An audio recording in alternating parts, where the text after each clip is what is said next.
tushuncha, ya'ni genetik, biologik va huquqiy jihatlar haqida tushuncha beriladi. Ikkinchi rejamiz navlarning xilma-xilligi, ya'ni tasnifi haqida ma'lumotlar beriladi. Hamda uchinchi rejamiz seleksion materiallarni sifatiga qarab guruhlash, ya'ni o'sha navlarni sifatiga qarab qanday guruhlarga bo'lishimiz mumkinligi haqida tushuncha beriladi. Keyin endi nav nima? O'zi nav lotincha hamda inglizcha so'zlardan olingan bo'ladi. Lotincha nomi variatistik nomlanadi hamda inglizchada casual deb nomlanadi. Muayyan ekologik iqlim sharoitida yetishtiriladigan, o'ziga xos morfologik, fiziologik, xo'jalik va biologik xususiyatlarga ega bo'lgan irsiy belgilarni barqaror madaniy o'simliklar guruhiga nav deyiladi. Navlarning asosiy 4 ta mezonlari bor. Ular haqida ko'rib chiqamiz. Birinchi mezon distinktlik mezoni hamda ikkinchi mezon bir xillik mezoni hisoblanadi. Bir xillik esa asosiy belgilar bo'yicha individual o'simliklar o'rtasidagi farqi minimal hisoblanar ekan. Hamda turg'unlik mezoni esa takroriy ko'paytirilganda asosiy belgilar saqlanadi. Ya'ni takroriy, masalan biz genetikada o'tganmiz, F1, F2, F3 hamda F4 avlodlar olmayapti. O'shanda takroriy ko'paytirilish qanaqa bo'ladi? Masalan, F2 hamda F3dagi avlodlarni takroriy ko'paytirilganda deyapti, ularning asosiy belgilari saqlanib qoladi degan tushuncha bu turg'unlik hisoblanar ekan. Hamda to'rtinchisi iqtisodiy qiymat. Bu hosildorlik sifati hamda stressning chidamlilik holatiga bog'liq bo'lsa, bu iqtisodiy qiymat hisoblanar ekan.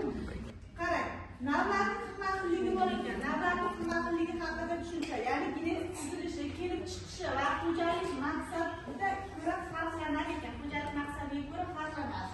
Endi bunda seleksion materiallariga ko'ra sifatiga qarab 50 ta istiqbolli, barqarorlashmagan va yaroqsiz guruhlarga ajratiladi. Magistrlik darajasida asosiy e'tibor esa ularning genetik barqarorligiga qarab ajratilar ekan.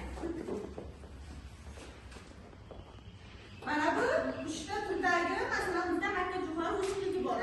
Makkajo'xori o'simligi navlari keltirilgan, bu yerda nimasiga ko'ra farqlanishi keltirilgan bu rasmda.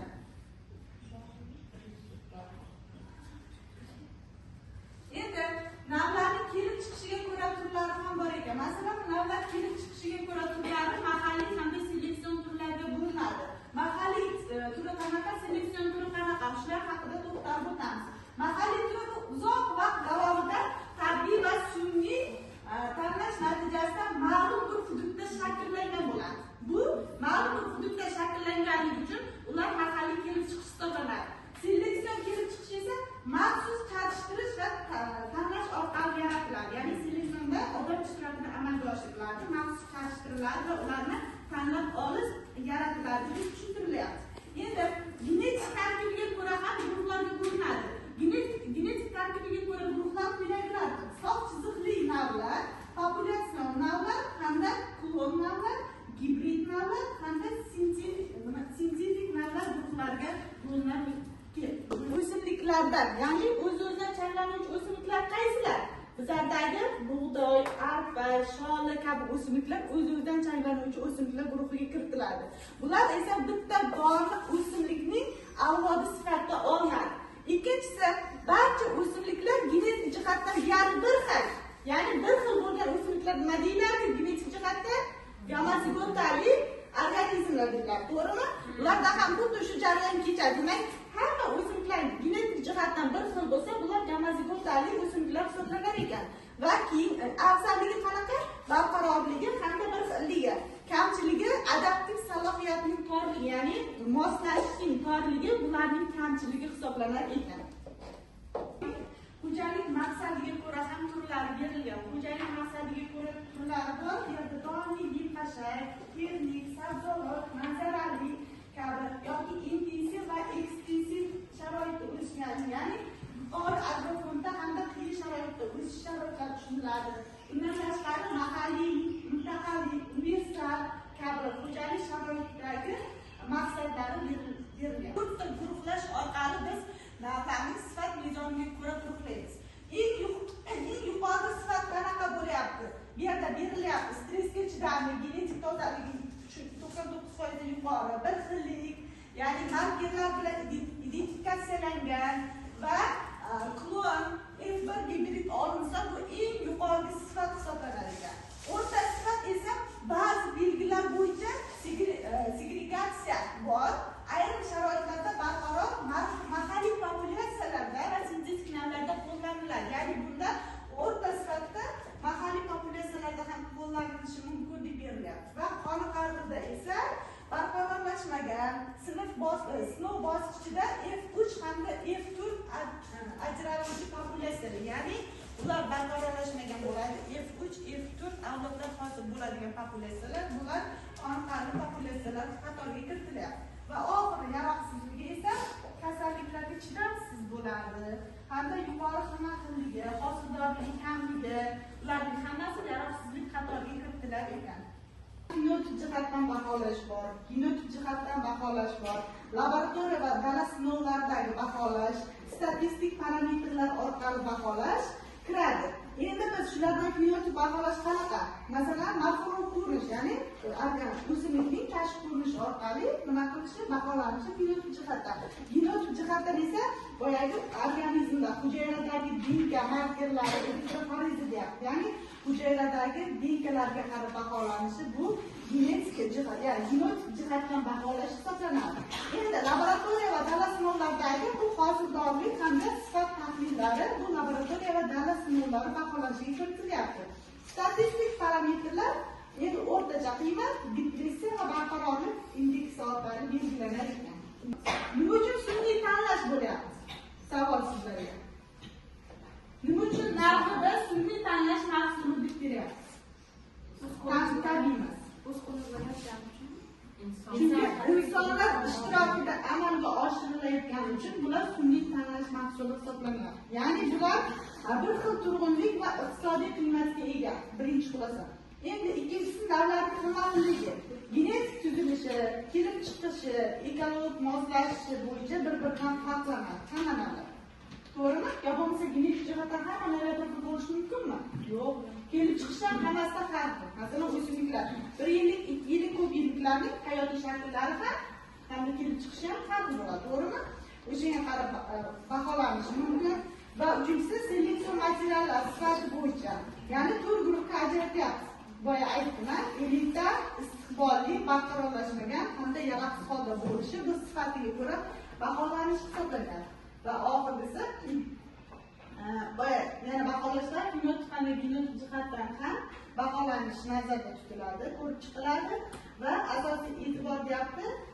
Boyagi molekulyar markerlar, ya'ni hujayradagi molekulyar markerlarga qarash kerak, dinkasiga, genomiga qarash kerak va oxirida ularning hujayrasining guruhlashi va uning genetik salohiyatini baholashga qaratilgandagina sifatli o'simlik navlari yaratamiz ekan. Hamma mavzuni tushundingmi? Bugungi mavzuga tushungan bo'lsalaringiz, men sizlardan darsni mustahkamlash uchun bir necha usullar ishlab kelganman. Shularni esa sizlarga taqdim etaman va har biringizni baholab chiqaman. Va ularni qanday darajada tushunganingizni va qanday o'zlashtirganingizni men shu metodlar orqali bilib olaman. Endi metodimiz mana bu yerda 3 ta konvert. Metodimizning nomi sirli konvert. Bu konvertlarning ichida mavzuga doir savollar berilgan. Bu savollardan talabalar javob beradi. Savolni olishdan oldin avvalo shu guruhlarni ikkita guruhga bo'lib olamiz. Birinchi guruh hamda ikkinchi guruh. Birinchi guruhimiz guruh nomi bilimdonlar jamoasi, ikkinchisi esa aqlli guruhlar jamoasi hisoblanadi. Endi boshlaymiz. Qani bilimdonlar jamoasidan qaysi talabalar chiqadi? Marhamat. O'quvchilar. Chiqing.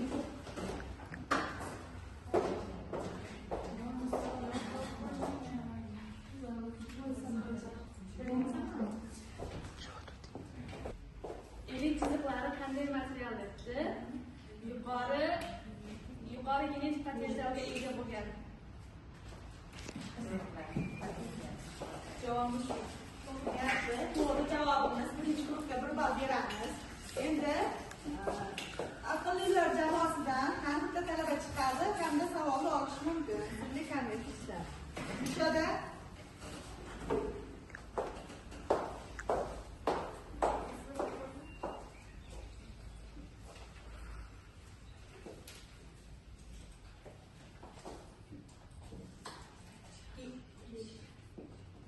genetik xilma-xillikni nimaga o'rgatadi?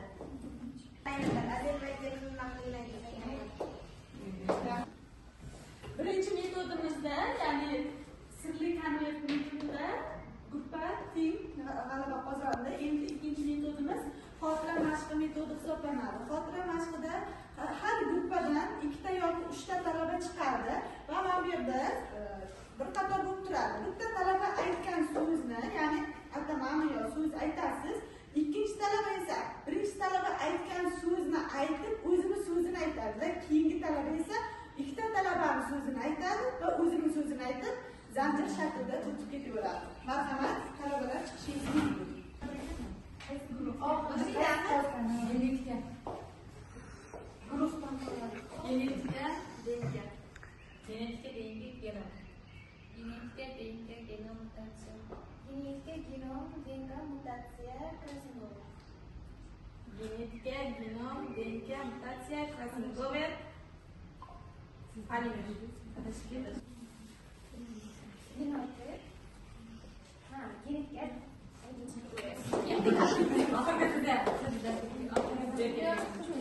Genetika denga genom mutatsiya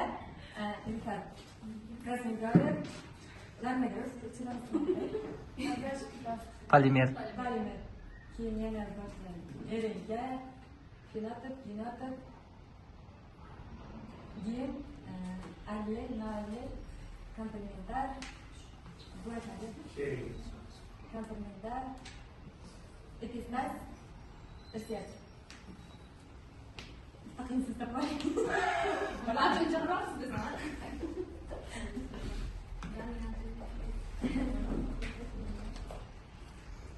No. Genetika, DNK, genom, mutatsiya, Krasnover, polimer, RNA, fenotip, genotip, gen, allel, noallel,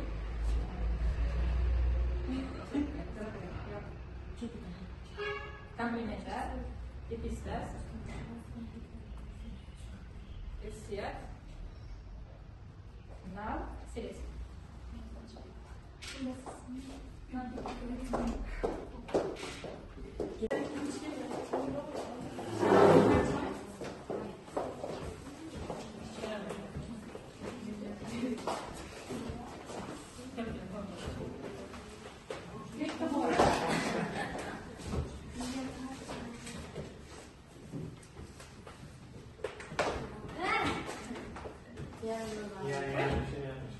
Nimaga kattaysan?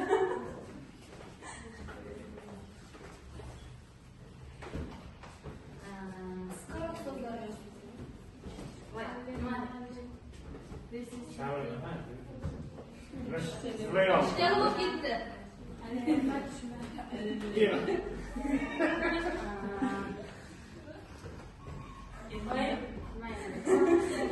Genomdek. Genom.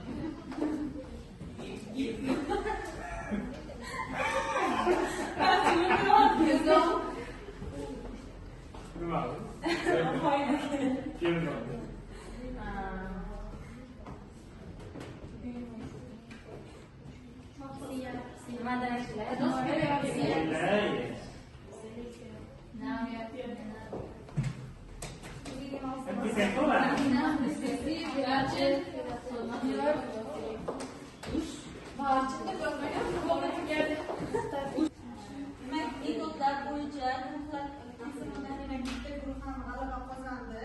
Hamma talaba ishtirok etdi, hammalaringiz baholab qo'ydim. Uyga vazifa, mavzuni o'qib kelish, internet ma'lumotlaridan yangi manbalar, ma'lumotlar topib kelish va qo'shimcha mavzuni konspektlashtirib, shular haqida yangi bir seleksiya sohasiga bo'lgan